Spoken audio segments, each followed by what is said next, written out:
As student athletes exit the stage, coming on, the head coach of the Texas Longhorns and Rodney Terry is his group 19-15 on the year. And Coach, before we open up the floor for questions, just your excitement and the feeling that was Sunday night and seeing your name on the board for the selection show. Well, we're super excited about being here, being in this tournament. You never take it for granted. The opportunity of being here. I'd like to thank the Dayton staff that does a great job here and has done it for over 20 years plus years here in the NCAA tournament.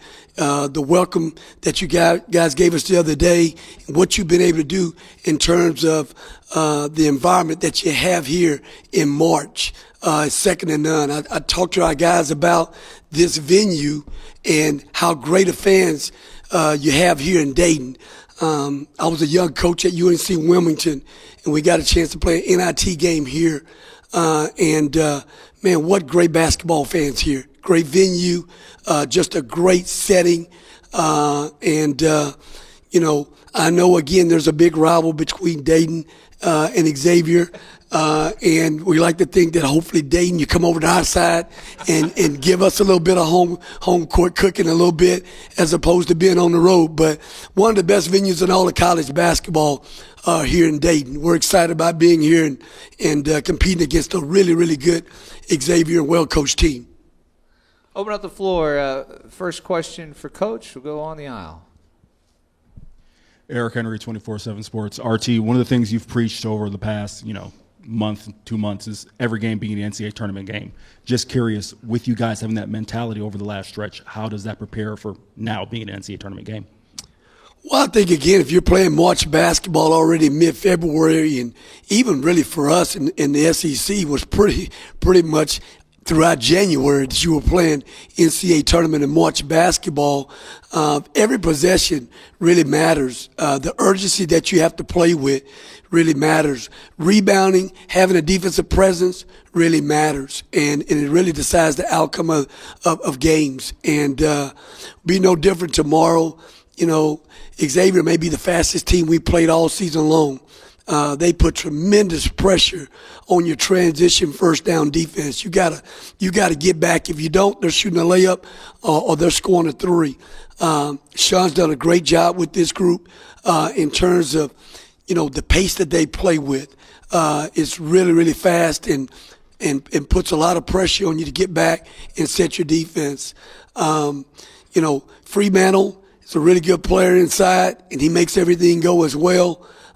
This is just a terrific basketball team that we're competing against tomorrow, and we know we're going to have to have a lot of urgency defensively, and we're going to have to do a great job of trying to rebound the basketball and try to get out and play fast ourselves.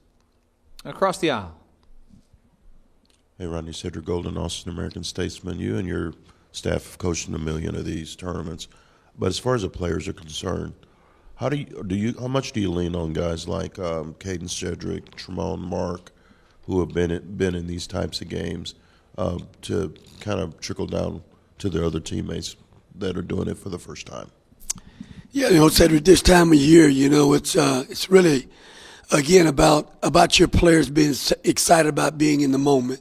I said to our guys today, we practiced early over at a junior college, and I said, guys, the teams that have success this time of year are teams that have tremendous juice and energy, and they're excited about this opportunity. Sometimes it's not the best team that wins this time of year. For 40 minutes, you got to be the team that comes in and puts your will on that team, for 40 minutes in terms of how you're going to play. But really the non-negotiables are you're coming in, incredible energy, activity. You don't have to play perfect, but you got to play hard, and you got to play selfless, and you got to play together. Third row. Kirk Bowles from Houston Chronicle. Rodney, when you put Tremont at the point in the SEC tournament, everything just really seemed to click and flow, and obviously he's bigger and he can see over a lot of people. Did you dabble and think about doing that earlier, and what do you think has made the difference in the offense since then? No, we did. I mean, he actually played a lot of possessions earlier in the season, some at point, not exclusively like we did there in the tournament. But, there was a lot of thought process in terms of wanting to do that earlier. But for the sake of our rotation, we weren't really allowed to do that. I thought it was much more functional for us when we got Kendall Weaver back in our lineup, because Kendall's really good at execution. He's a great ball mover. And he's a guy that already has a feel for what we're doing and how we do it, and stuff. So when you have another guy out there that can execute along with Caden, that knows what you're trying to get done, and now you're putting the ball in Traymon's hands, it makes things flow a lot easier for us. And so, we were able to do that. We were able to also, slide Pope off the ball and give him scoring opportunities to shoot the basketball as well, as opposed to just facilitating all the time, which was good for us too. Fourth row. Craig Wade, Longhorn Radio Network. RT, I was just down in the locker room, and I was talking to Julian Larry and Jason Kent about Ryan Conwell, and the vibe I got from them, and similar to what Conwell was saying, is they were all pretty close-knit at Indiana State. And I'm curious to get your thoughts. I asked Coach Miller this about it as well, about how much do you glean from your guys who have played with the other, even as you put together your own form of scouting with your coaches? Yeah, Conwell's, one of those guys that could go for 40 on any given night. I mean, he shoots the basketball. He's a green light shooter. He can shoot it at any time. He's one of the hottest players coming into this tournament right now in terms of scoring the basketball. Puts a lot of pressure on you. He's a dual threat. He's like a Wade. When we call a Wade, is a guy that can shoot the basketball from the perimeter, and he can drive the basketball and score as well. So he's a dual threat player. He's one of those guys that you have to game plan for and spend a lot of time, with trying to make sure that we understand, hey, we gotta, do a great job by committee of trying to guard this guy. You're not gonna shut him down. He's a great scorer, but you hopefully you do a good enough job that he doesn't go off and have one of those crazy nights. Third row on the end.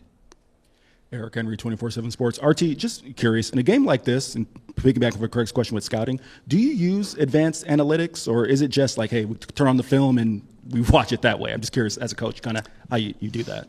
Yeah, no, I mean, we trust the numbers all the time. Throughout the course of the season, we spend a lot of money on that. So so it's a resource that you definitely take notice to. I mean, we're not going to sit here and say we don't. But at the end of the day, it also gets down to, being able to play your principles defensively, and there are guys that may be non-shooters that make shots in games. They're a Division I player. You can't just stay out there and let a guy just shoot a driveway shot, or sometimes we call it a horse shot. He's going to probably make one of those, So, again, you have to play the principles the right way, whether it's a short close, whether it's, a guy that can shoot free throws or not shoot free throws. Whether it's a guy that's not a great finisher, play the percentages and not try to foul that guy and not put him on the line, make him make a tough two, but what we do, our staff collectively does a great job of really, giving us all the intel, and now we have to get the intel to our guys to where they can apply it. Back row. Patrick Zableski, University of Dayton. Obviously, Texas being one of the 14 teams from the SEC in the March Madness tournament. Can you speak a little bit to the gauntlet that is the SEC schedule and how that's kind of prepared you to succeed? Well, again, I like to start with giving kudos to the leadership of the SEC and Commissioner Sankey and Garth and those guys. They've done an incredible job building basketball year by year in the SEC. I mean, the last 2 years, the two previous years, 8 teams got in. We left a league in the Big 12 the last 2 years where we were arguably the best conference in basketball the last 2 years, and we got 8 teams in. So, again, this historic year that we had this past season with 14 teams in, I mean, it's off the charts. The things that our league did in non-conference play, if you look at our wins versus the ACC, in terms of that ACC challenge that we had with those guys, it was unheard of. And so you knew as you prepared for conference play, it was going to be a monster year in terms of every night there were no nights off. You had to bring your A game. You had great coaches in this league. You had great venues in this league. And, again, I think, coming from the Big 12 when we had the number one conference in the country. I think it prepares you for NCAA tournament play because every night you're playing an NCAA tournament game. And you don't play with the level of urgency that you have to play with. You'll get beat whether you're at home or you're on the road. So our teams are battle-tested. Now we got to go out and we got to do it, when it counts most here in March. Coach, on that topic of just the conference, you feature the Freshman of the Year in the SEC. For you, have you been at all surprised at the success and the level of scoring that Trey's been able to do his first year in the college game? We took Trey Johnson. He was the only freshman at Media Day and at the SEC meetings, Media Day. And we took him there for a reason. We expected him to be one of the best players in the league. We expected him to be a guy that had a chance to face the media, be a guy that continued to grow in that area because those were the expectations of him coming in. He's a top 5 player in his class in high school, and at one point was the number 1 player in his class coming in. But just like any freshman, he was going to have to come in and be an everyday guy, be a consistent guy to where he grew each and every day. I thought he did a great job of coming in, really embracing himself and with his teammates, learned to trust his teammates over the course of conference play. And I think his level of play got better as conference went along, as he was game plan for from game to game. He let the game come to him. When there were nights that teams were doubling him, he trusted his teammates to let them get some things done. And I think, again, you saw a guy grow, every single game. It's easy if you just go out there and say, hey, Trey, you shoot every ball. No, we don't need Trey shooting every ball. We need Trey playing, the way Trey Johnson has always played. Trey Johnson has always played the game to win. We watched him play 1,000 games in high school. He makes the right play or the simple play in terms of if he's, a guy being double teamed, he's going to hit the open guy. He's going to make the simple play. I know there are a lot of times, how come you guys can't get him more shots? Why does he not have, he's only got 2 or 3 shots in this game. Trey Johnson plays that way. He's not a hog. He's not a pig. He's going to pass that ball, man. He's going to move the ball. When it's time for him to take over, if it's time for him to take shots, he'll take shots. But he's going to take what the defense is going to give him. He's learned to do that over the course of the season. He's going to have to do that at the next level. He's not going to be able to shoot every ball. He's going to play with other great players.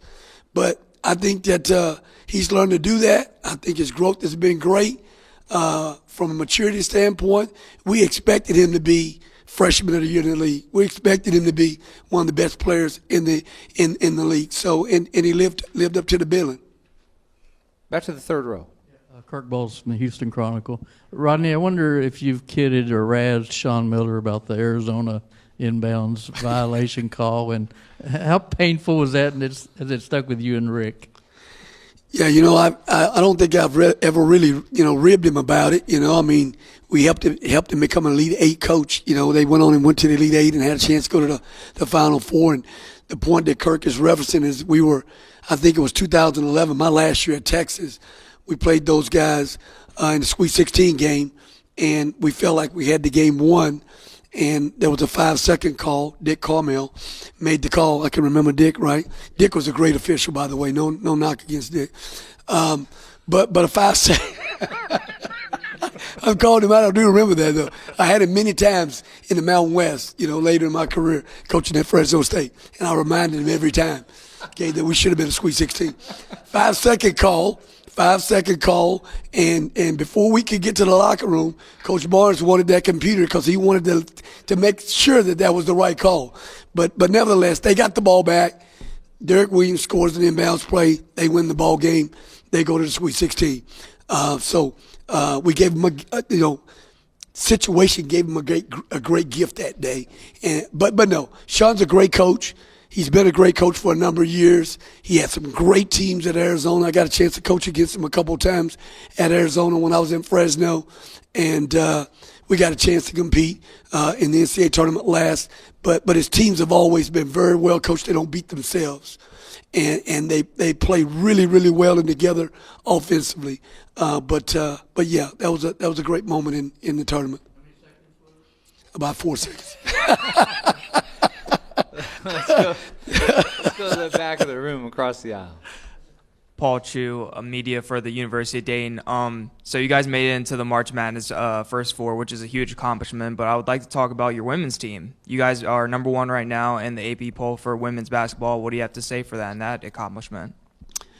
You know, Vic Schaefer is one of the best coaches in all of women's basketball. He has done an incredible job in terms of building a program at the University of Texas. First class in everything he does, both on the court, off the court. He had a terrific team last year, and a team last year that was good enough to win the whole thing. He had great continuity with a lot of players back from last year's team. He had a couple more pieces to this year's team. Transfer portal, freshmen coming in, and they, again, right now as the number one seed, they have an opportunity to cut the nets down. I mean, they're really good. Madison Booker, I mean, she could come and play with us. I mean, she's that talented. She's terrific. I mean, she's a player, and but they've got other great teammates, and they've got a great team around a great player. When it's winning time, she knows when to take over and get things done. But she's not only a really good player, but she's a really good person. And much respect for what Coach Vic has done at the University of Texas, and we're pulling for them to win the whole thing this year. Let's go back to the third row. RT, I know you have a lot of this roster turnover next year. I'm sure Vic might take a little bit of issue if you take Matty from his roster there. But no, on a serious note, just with Trey, as a coach, is there a dichotomy between preparing him for the NBA, which inevitably he will reach, versus coaching him as a collegiate player?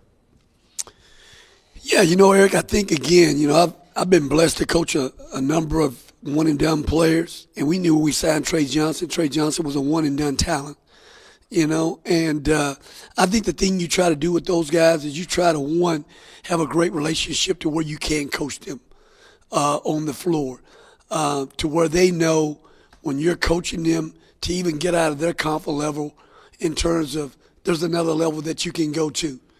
And do you want me to coach you to be a freshman and have just a good freshman year? You want me to coach you to be freshman of the year? You want me to coach you to be one of the best players in the country?